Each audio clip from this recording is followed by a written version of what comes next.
श्री स्वामी समर्थ. नमस्कार मंडळी, स्वागत आहे तुमचे माझ्या यूट्यूब चॅनलवरती. आजचा दिवस तुम्हाला खूप छान सुखाचा आनंदाचा जावो हीच मी स्वामींच्या चरणी प्रार्थना करते आणि आज या नवीन व्हिडिओला सुरुवात करते. येत्या 6 जुलैला म्हणजेच रविवारी आलेली आहे आषाढी एकादशी. तर बघा, अशा या शुभ काळाची सुरुवात आषाढी एकादशी पासून होत असते. म्हणून या प्रभावी दिवशी आपण जर काही उपाय केले तर 100% आपल्या अडचणी दूर होतात, कारण हा दिवस मुळात खूप प्रभावी आहे. बघा, उपाय करण्यासाठी तुम्हाला एकादशीला सकाळी लवकर उठायचं आहे. दोन्ही हात जोडून तुम्हाला भगवंताचे आभार मानायचे आहेत की त्यांनी आपल्याला हा दिवस दाखवला. आणि यानंतर आपल्याला आंघोळीचं पाणी काढायचं आहे. आंघोळीच्या पाण्यामध्ये थोडीशी हळद घालायची आहे आणि त्या पाण्याने तुम्हाला स्नान करायचं आहे. यानंतर लाल रंगाचे किंवा पिवळ्या रंगाचे कपडे परिधान करायचे आहेत, कारण लाल रंग हा माता लक्ष्मीला आवडता रंग आहे, तर पिवळा रंग हा विष्णूंचा आवडता रंग आहे. त्यामुळे या दोन्हीपैकी कुठल्याही रंगाचे कपडे तुम्ही परिधान करू शकता. नंतर आपल्या देवघरातील देवांची पूजा करून घ्यायची आहे. भगवान विष्णूंची मूर्ती असेल, विठ्ठलांची असेल, बाळकृष्णांची असेल किंवा आपल्या स्वामींची मूर्ती असेल, कोणत्याही रूपाची पूजा तुम्ही या दिवशी करू शकता. त्यांना पिवळी फुलं अर्पण करा, तुळशीपत्र अर्पण करा, पिवळ्या रंगाचे नैवेद्य अर्पण करा. धूपदीप अगरबत्ती लावून तुम्हाला वातावरण प्रसन्न करायचं आहे आणि यानंतर तुम्ही हा उपाय कधीही करू शकता. जर आपण हा उपाय करण्यापूर्वी भगवान विष्णूंना प्रसन्न करून घेतले तर आपण जो काही उपाय करतो त्या उपायाचा आपल्याला निश्चित फळ प्राप्त होते. व्हिडिओमध्ये मी तुम्हाला जो उपाय सांगणार आहे तो सकाळपासून ते संध्याकाळपर्यंत जेव्हा तुम्हाला शक्य होईल तेव्हा तुम्हाला फक्त ही एक वस्तू गायीला खाऊ घालायची आहे. आषाढी एकादशीच्या दिवशी गायीच्या सेवेला अनन्यसाधारण महत्त्व आहे. आपल्या शास्त्रामध्ये असं म्हटलं जाते की ज्याच्या घरी गाय त्याच्या घरी विठ्ठलाचे पाय, आणि आषाढी एकादशी ही आपल्या विठ्ठलाला समर्पित आहे. भगवान विष्णू हे विठ्ठलाचेच एक अवतार आहेत आणि म्हणून या दिवशी गायीची सेवा आवर्जून केली जाते. गायीच्या शरीरामध्ये 33 कोटी देवता निवास करतात. गाय ही रुद्रांची आई आणि 8 वसूंची कन्या, 12 आदित्यांची बहीण आहे. अमृतरूपी दूध देणारी आहे. गाय ही स्वर्गात जाण्याची जी सीडी आहे आणि गोसेवेने स्वर्गप्राप्ती होते. गायीला देवाच्या वरचे स्थान दिले गेले आहे आणि म्हणून आपल्याला या दिवशी हा उपाय आवर्जून करायचा आहे.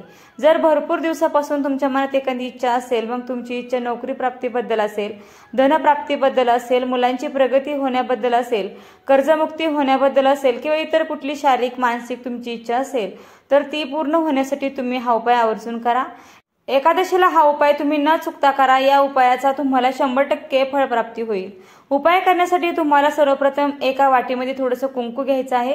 कुंकवामध्ये पाणी टाकायचं आहे आणि त्या कुंकवाचा तुम्हाला गंध तयार करायचा आहे. यानंतर तुम्हाला या कुंकवाने आपल्या घराच्या मुख्य प्रवेशद्वारावरती एक स्वस्तिक काढायचं आहे. त्या स्वस्तिकला हळदी कुंकू अक्षता आवर्जून लावायच्या आहेत. धूपदीप अगरबत्ती ओवाळून घ्यायची आहे आणि यानंतर तुम्हाला 2 ताम्हण घ्यायचे आहेत. जर तुमच्याकडे 2 ताम्हण नसतील तर मग तुम्हाला 2 स्टीलची भांडी घ्यायची आहेत, ज्याला आपण ताट म्हणतो, तर ते तुम्हाला घ्यायचं आहे. एक पाट घ्यायचा आहे. पाटावर तुम्हाला एक दिवा प्रज्वलित करायचा आहे. दिवा प्रज्वलित केल्यानंतर त्या पाटावर आपल्याला भगवान विष्णूंची मूर्ती असेल तर ती ठेवायची आहे किंवा विठ्ठलांची मूर्ती घ्या किंवा बाळकृष्णांची घ्या, कोणतीही मूर्ती घेतली तरी सुद्धा चालेल. यानंतर जी ताम्हण किंवा ताट आपण घेतलेला आहे तर त्यामध्ये तुम्हाला कुंकवाने एक स्वस्तिक काढायचं आहे.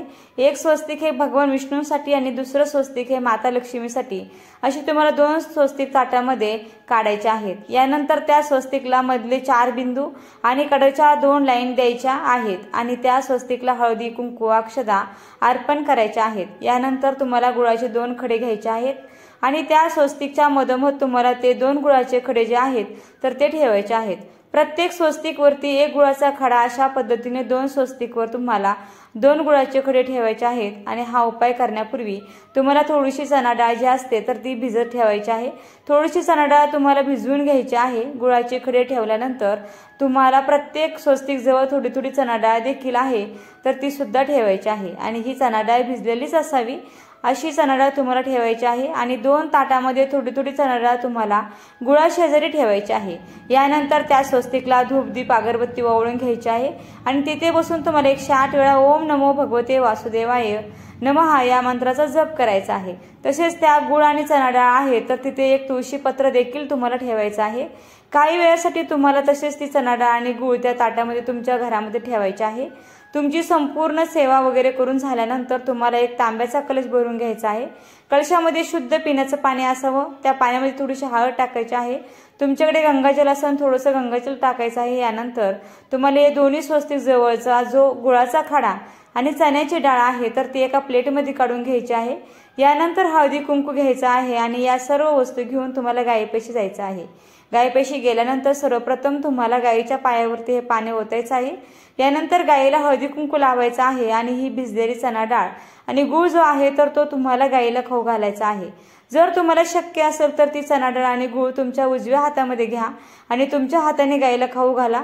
जर गायीच्या जिभेचा स्पर्श हा तुमच्या हाताला झाला तर असे म्हटले जाते की तिथूनच तुमचे दिवस बदलायला सुरुवात होते, तुमचं आयुष्य बदलून जातं, तुमचं नशीब तुम्हाला साथ द्यायला लागतं। नसेल शक्य तर तुम्ही प्लेटमध्ये ठेवून देखील खाऊ घालू शकता। यानंतर तुम्हाला गायीला स्पर्श करायचा आहे आणि शक्य असेल तर प्रदक्षिणा करायच्या आहेत। प्रदक्षिणा करत असताना ओम नमो भगवते वासुदेवाय या मंत्राचा जप करायचा आहे। असं म्हटलं जातं की जर आपण गायीला प्रदक्षिणा केल्या तर आपल्याला पृथ्वी प्रदक्षिणा केल्याचं पुण्यफळ प्राप्त होतं। गायीला स्पर्श केल्याने आपल्या घरातील वास्तुदोष हा देखील दूर होतो, आपल्या सर्व इच्छा मनोकामना देखील पूर्ण होतात। आणि यानंतर तुम्हाला गायीच्या पायाखालची थोडीशी माती उचलून तुमच्या घरात आणायची आहे, तुमच्या घरात ठेवायची आहे। यामुळे तुमच्या घरामध्ये काही दोष असेल, काही नकारात्मक ऊर्जा असेल, पितृदोष असेल, वास्तुदोष असेल तर यासारख्या समस्या ज्या आहेत तर त्या निघून जातात आणि आपलं घर हे पवित्र होतं। तर अशा पद्धतीने तुम्हाला हा छोटासा उपाय आषाढी एकादशीला आवर्जून करायचा आहे। अतिशय प्रभावी उपाय आहे, तुम्ही नक्की करा। या उपायाने तुम्हाला शीघ्र फळ प्राप्त होईल। एकादशीला आपल्याला भगवान विष्णूंना तुळशीपत्र आवर्जून अर्पण करावे। तुम्ही आजच तुळशीपत्र काढून ठेवा, तुळशीला तुपाचा दिवा लावा, दिव्यामध्ये थोडीशी हळद देखील टाकायला विसरू नका आणि तुळशीला एकादशीला पाणी अजिबात घालायचं नाहीये, तुळशीला स्पर्श देखील करायचं नाही, या गोष्टी मात्र लक्षात ठेवा। आता पाहूयात आपल्या मुलांच्या प्रगतीसाठी हा दुसरा उपाय करू शकता। हा उपाय तुम्हाला आषाढी एकादशीच्या दिवशी करायचा आहे। आषाढी एकादशीच्या दिवशी जर तुम्हाला शक्य असेल तर हा उपाय तुम्ही सकाळी देखील करू शकता। जर तुम्हाला सकाळच्या वेळेमध्ये हा उपाय करणे शक्य झाले नाही तर मग तुम्ही संध्याकाळी देखील करू शकता। जर हा उपाय तुम्ही सकाळच्या वेळेमध्ये करणार असाल तर सकाळी 9:30च्या अगोदर तुम्हाला एक दिवा जो आहे तर तो आपल्या मुलांसाठी लावायचा आहे आणि संध्याकाळी हा उपाय करणारा असाल तर संध्याकाळी 6:30 वाजल्यापासून ते 9:30 वाजेपर्यंत हा दिवा लावण्याचा जास्तीत जास्त प्रयत्न करायचा आहे। कारण या वेळेला आपल्या घरामध्ये लक्ष्मी येत असते, त्यामुळे वातावरणामध्ये सकारात्मक लहरी या जास्त असतात आणि या वेळेमध्ये आपण बघा नेहमी देवघरामध्ये दिवा देखील लावत असतो आणि म्हणून आपल्याला मुलांसाठी हा दिवा देखील याच वेळेमध्ये लावायचा आहे। ज्या प्रकारे दिव्याचा प्रकाश हा अलग असतो तसाच प्रकाश आपल्या मुलांच्या आयुष्यामध्ये यावा। आपल्या मुलांच्या आयुष्यात ज्या काही अडचणी सुरू आहेत, मुलांवरती जी काही संकट येत आहेत, मुलांची प्रगती जी काही थांबलेली आहे तर ती पुन्हा सुरू व्हावी, अडचणी दूर व्हाव्यात, यासाठी आपल्याला हा उपाय मुलांसाठी करायचा आहे। प्रत्येक आईने या दिवशी हा एक दिवा जो आहे तर तो आपल्या मुलांसाठी लावायचा आहे। अगदी तुमचा मुलगा असेल, मुलगी असेल तर तुम्ही हा उपाय कोणासाठी देखील करू शकता। तसेच तुमचा मुलगा किंवा मुलगी ही बाहेरगावी शिकायला असतील तरी सुद्धा तुम्हाला हा उपाय करता येणार आहे।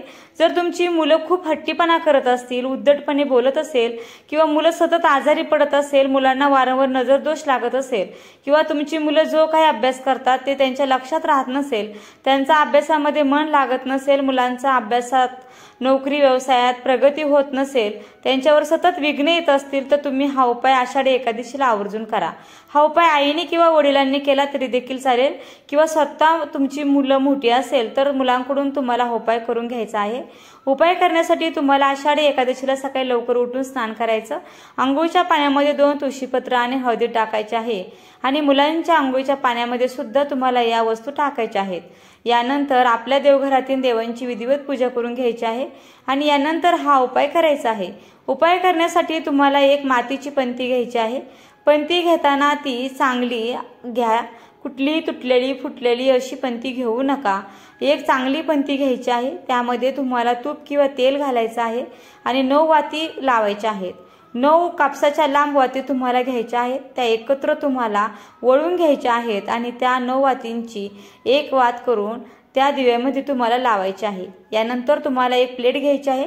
प्लेटमध्ये तुम्हाला हळदी कुंकू आणि तूप मिक्स करून एक स्वस्तिक काढायचं आहे आणि त्या स्वस्तिकवर थोडेसे तांदूळ ठेवायचे आहेत आणि त्या तांदळावर हा दिवा तुम्हाला ठेवायचा आहे। दिवा हा तुम्हाला ठेवल्यानंतर तुमच्या देवघरामध्ये भगवान विष्णूंच्या मूर्तीसमोर तो प्रज्वलित करायचा आहे। दिवा प्रज्वलित केल्यानंतर त्या दिव्यामध्ये आपल्याला 2 अखंड फुलांच्या लवंगा टाकायच्या आहेत। दिव्याला हळदी कुंकू अक्षदा अर्पण करायचे आहेत। फुलं असेल तर फुल अर्पण करायचं आहे। धूप दीप अगरबत्ती ओवाळून घ्यायची आहे आणि यानंतर तिथेच आपल्याला देवासमोर बसून 16 वेळा व्यंकटेश स्तोत्रम पठण करायचं आहे। आता जर मुलांना वाचता लिहिता येत असेल तर मुलांकडून तुम्ही हे पठण करून घेऊ शकता किंवा आईने ही सेवा केली तरी देखील चालेल। जर तुम्हाला वाचता लिहिता येत नसेल तर तुम्ही श्रवण देखील करू शकता। 16 व्यंकटेश स्तोत्रम पठण करून झाल्यानंतर तुम्हाला 2 हात जोडून तुमच्या मुलांच्या उज्ज्वल भविष्यासाठी, मुलांवर कोणतेही संकट विघ्न अडचण येऊ नये यासाठी मनोभावे भगवान विष्णूंना प्रार्थना करायच्या आहेत। मुलांची अभ्यासात नोकरीत भरभरून प्रगती व्हावी यासाठी देखील तुम्हाला प्रार्थना करायची आहे। आता हा जो दिवा आहे तो तुम्ही सकाळी जर लावला तर कमीत कमी दुपारी 12 वाजेपर्यंत सुरू राहील इतकं तेल तुम्हाला त्या दिव्यामध्ये टाकायचं आहे आणि जर हा दिवा तुम्ही संध्याकाळी लावला तर संध्याकाळी 6 वाजल्यापासून ते 12 वाजेपर्यंत तेवत राहील याची तुम्हाला विशेष काळजी घ्यायची आहे। चुकून जर दिवा विझला तर मनामध्ये कोणतीही शंका न आणता पुन्हा तुम्ही दिवा प्रज्वलित करायचा आहे। दुसऱ्या दिवशी तुम्हाला या दिव्यामध्ये ज्या 9 वाती असणार आहेत ज्या तशाच राहतील, थोड्याफार जळतात बाकी तशाच राहतात, तर त्या पंथीमध्येच तुम्हाला 2 कापराच्या वड्या ठेवून त्या वाती तुम्हाला जाळून टाकायच्या आहेत। त्याचा धूर हा संपूर्ण घरामध्ये फिरवायचा आहे। तर अशा पद्धतीने तुम्हाला हा एक उपाय जो आहे तर तो प्रत्येक आईने आपल्या मुलांसाठी आषाढी एकादशीला करायचा आहे। खूप प्रभावी उपाय आहे, तुम्ही नक्की करून पहा। त्याचबरोबर तुमच्या मुलांच्या आयुष्यामध्ये सतत अडचणी असतील तर त्या दिवशी तुम्हाला मुलाच्या हातून गाईला हिरवा चारा देखील खाऊ घालायचा आहे। यामुळे देखील मुलाच्या आयुष्यातील अडचणी या कमी होतात, मुलांची बुद्धीही तल्लख होते। तर अशा पद्धतीने हे दोन्ही उपाय खूप प्रभावी आहेत, त्यामुळे तुम्ही आवर्जून करा। तर मैत्रिणींना व्हिडिओ आवडला असेल तर व्हिडिओला नक्की लाईक करा, शेअर करा। चॅनलवरती नवीन असाल तर सबस्क्राईब करा आणि हा व्हिडिओ आपल्या मित्र परिवारासोबत जास्तीत जास्त शेअर करा व व्हिडिओ शेवटपर्यंत पाहिल्याबद्दल अगदी मनापासून खूप खूप आभारी आहे। धन्यवाद। श्री स्वामी समर्थ। रामकृष्ण हरी।